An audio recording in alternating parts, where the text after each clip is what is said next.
Eto, DDS, eto, rating ng mga DDS. O, di tayo, rating ng mga DDS tayo. Ako to si Bes. So for today's video, i-rate ulit natin ang mga DDS na mga papansin sa Facebook. Unang-una sa listahan natin na si Animor Daniel, aka ang pinakabatang DDS Gen Z. At nag-iiwan siya ng isang katagang nakulong man si tatay, next naman si Inday sa Dubai.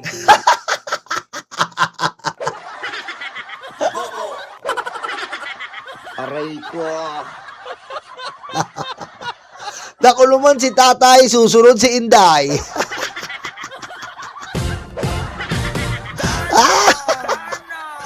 At nakita ko yung mga post niya at sabi niya, arat meetup. Bakit nakikipag-meetup? Ayan ba ang DDS movement? And LF susubuan, di na kayo magaling ako sumubo. Ay, nakakaloka. Chuchu pala yan! Chuchu pala yan! Chuchu pala yan! Chuchu pala yan! Chuchu pala yan! Aray ko. Oh, teka. Ano ba to? Ano ba to mga vlogger nyo? Looking for, susubuan, di na kayo lugi, magaling ako sumubo, mayamot only. Aray ko. Uy, grabe to, ibang handjob ang ino-offer neto, ha? Mga babae, ibang klaseng DDS to, hindi lang, ibang handjob po, with extra blow. Aray ko.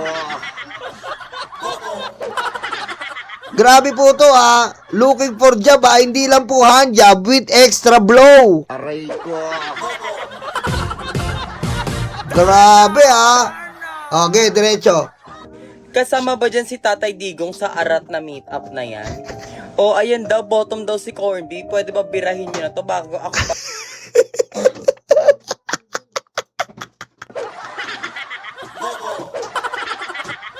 Yeah, I'm bottom. Na handa kang malim at hindi paglalaro. Bottom pa raw siya. Aray ko. Puti.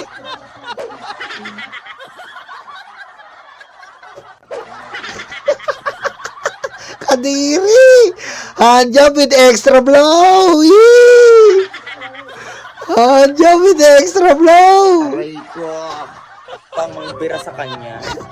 Nakikita niyo naman na outfit repeater si Bakla. As season 1 pa lang ayun na yung suot niya. Ngayon season 29 na ayun pa rin yung suot niya. Yung apron ni Julie's Bake Shop.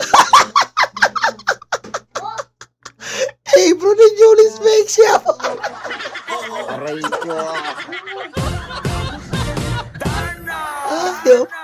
Apron ni Julie. At ang lakas mo kong hamunin na pinost mo ko. Tapos ano nangyari? Napahiya ka, natalo ka sa sarili mong post. You can never mo akong matatalo, Daniel Romina. Kahit magpuksaan tayo sa Pride, hindi mo ako kakayanin. So, i-rate na natin siya. Makikita natin sa suot niya. Ayun ulit yung suot niya. Yung pang Julie's Bake Shop na suot, na damit, na apron. Aray ko. Aray ko. Ang ina yan. Uuti ko. Nakalagyanan ng arena. Aray ko. And the corned beef na palagi niyang, props niya palagi na dala-dala niya. And yung ni Heart Evangelista. Sa mukha mabibigay ko is 10 out of 10. Sana magkita tayo sa Pride para mabugi Wonderland ka na natin. Mag-iingat palagi and makasali ka next year. Bumawi kapag hindi, bahala ka sa boy mo. And bye! Next naman sa listahan natin ay si Tio Moreno, aka Igit Queen. Nataiman sa inyong paningin, shabu naman ang aking tita. Aray ko. Nataiman sa inyong paningin, shabu naman ang aking titirahin. Aray ko. Ayaw mo. Hindi ko rin alam kung bakit sila nagagalit sa angat buhay na tutulong daw sa Mindanao. Akala ko ba sabi nyo immune kayong mga taga Davao sa mga sakuna? Bakit ngayon nahihirapan kayo, tutulungan at nag-iinarte ka? At sabi nyo safe na safe ang Davao, never tatamaan dahil kay Pastor Kibuloy. Nasaan na siya ngayon? Naubusan ba ng data yung niya? Yung kapangyarihan niya? Kaya eme-eme kayo.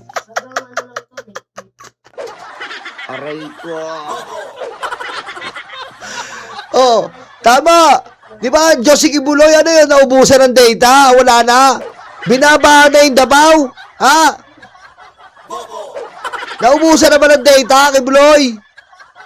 Binabala yung Dabaw. Naubusan ng data, ha? Oh. Okay, pwede na natin kalimutan na yes, naigit ka, ganyan-ganyan. Pero ayaw mo manahimik, inaaway mo pa rin ang mga kakampi. Totoong nabaybas kayo, di ba? Sinasabihan nyo kaming mga kakamping or mga dilawan na NPA. Pero kayo na magulang nyo nasa bundok nagbebenta ng shaisbu. Tama nga naman. Sa bundok nagbebenta ka ng shabu. Ito ang ebidensya. Naalala nyo na, baybas kayo. Siya yan, yung naka-encircle na color red, siya yan. At ipapakita ko ang ebidensya. Ayan, tignan yung color ng damit at yung pants at yung background. Siya yan, si Tio Moreno, aka Alex Destor. Oh, sa pool. Nagbebenta ng shabu. Buti pa pala yung mga kapatid natin dyan na MPA. May pinaglalaban. Ito, pinagsasyabuhan. Aray ko. Nabaybas sila. Tignan nyo yung suot. Tignan mo yung bundok. Sinasabi nilang NPA tayo. Pero sinong nasa bundok at nagbebenta ng shaisbu? So, i-rate na natin siya. Ang bibigay ko is 10 out of 10 kasi na-bypass operation sa kanilang bahay na nasa 10 out of 10 dahil nabaybas. bundok. Magagamit na natin ang hashtag AlexDestor for Shaisbu Movement. I love you so much. Kung makakabawi ka next game, bumawi ka. Pag hindi, sana mabaybas ulit kayo and mag-iingat ka palagi. Bye! Next naman sa listahan ay si Crisette Chu or Kifi Chu, aka Iyak Diva sa House of Representatives. Nagiiwan ng isang katagang fake news man sa inyong paningin, iyak ko'y walang luha pa rin. Mi, naalala mo nung iko-contempt ka sana sa House of Representatives, kaya umiyak ka na lang. At Mi, bakit naman proud na proud kayo sa EJK at mga nategi ng mga presidente nyo? Proud ka po sa EJK ni Tatay Digong, kinumpare mo pa siya kay Marcos. Achievement po ba ang pagtegi ng tao? Kung ML player, savage na ba? Ganun. Ay, pinagmamalaki niya no? Yung mga tegi boom boom, pinagmamalaki. Bobo po.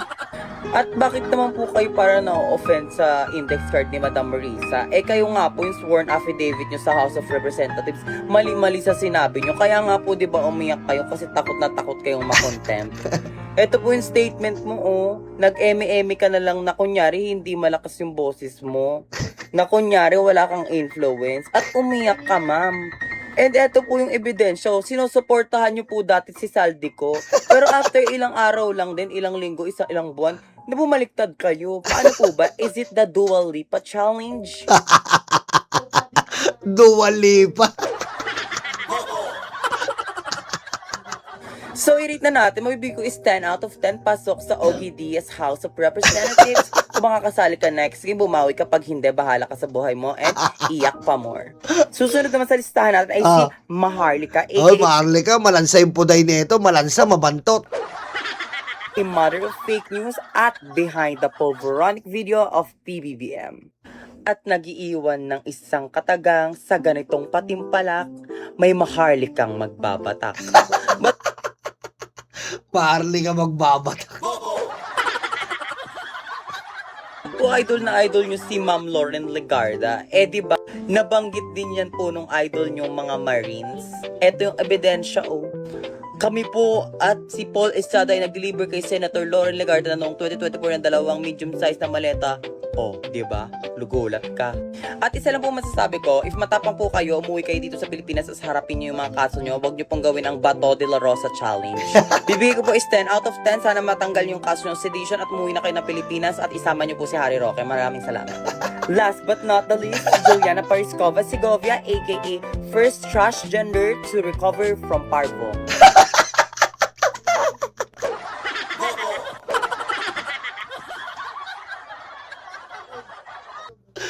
First transgender to recover in Parvo.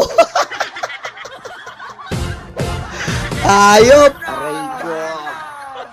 Mr. Juliana, sabi na na-scam ka daw ng 87,000 na pampagamot ng kidney mo. Sana po masendan ka ng maleta para mawala yan. And totoo daw po ba nag-stroke-stroke challenge kayo para mapuwetan? At huwag nyo na pong sabihin na nagdadasal kayo kasi matagal na po kayo may place sa impyerno. Room 04, katabi ni Hitler. And sabi nila is fake news peddler ka na kaya daw po kinasuhan ka noong 2022, diba? Ni Vince Tanyada. Naishi, may pasabi-sabi ka pa ng gusto mo ng good vibes pero napapakalat ka ng fake news at ang gusto mo ng mga gulo. Ang gulo mo. And nakarinig ako ng ayaw ko na daw tanggapin sa Miss Mandirigma kasi mukha daw akong Mr. Mandirigma. So, Mr. Kung i-rate po kita dito is 10 out of 10 na nag-iiwan ng isang katagang nagka-parvo man sa inyong paningin, stroke naman sa uulitin. So mga best na nagtatapos ng ating video, kung may gusto pa kayo Nagka-parvo po. Aray ko. Ayan po ang rate the DDS challenge. Aray ko. Grabe, no? Grabe po yun, no? Ayan po mga karayuma, maraming salamat po. Sana po nagustuhan niyo po ang ating live.